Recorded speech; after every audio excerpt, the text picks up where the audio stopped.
첨성대는 신라 27대 왕이자 첫 여성왕 선덕여왕 때 지어졌어요. 별자리의 움직임을 보고 하늘을 살피는 천문 관측대로 알려져 있죠.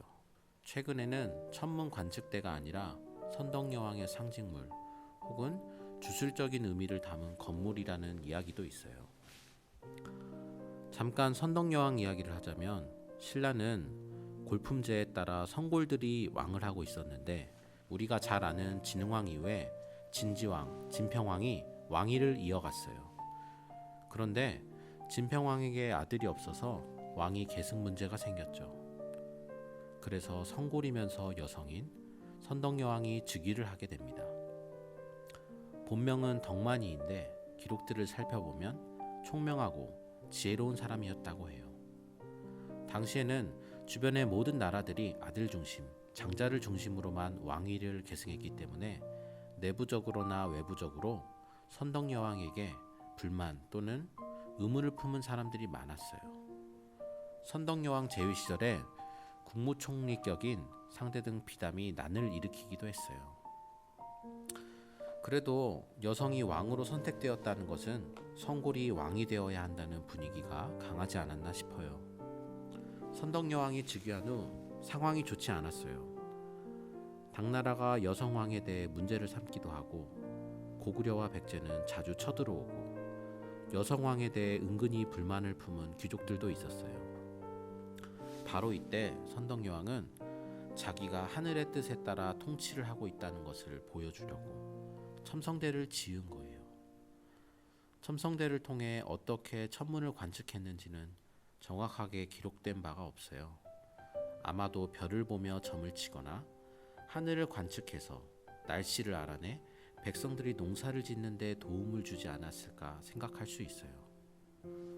첨성대의 모양을 보면 선덕여왕이 27대인데 이것을 기념하려고 27단을 쌓았고, 가운데 창문을 기준으로 위로 12단, 아래로 12단을 쌓았죠. 12달을 상징한다고 볼 수 있고, 합치면 24절기가 되죠. 사용한 모든 돌의 개수는 365개 정도로 1년을 뜻한다고 해요. 정확하게는 362개예요. 가운데 보면 창문처럼 보이는 곳은 출입문이었던 걸로 추정해요. 창문에 사다리를 대고 올라갔을 거예요. 사다리를 걸친 흔적이 아직도 남아있어요. 이 창문에 들어오는 빛의 정도에 따라 절기를 구분할 수도 있었어요.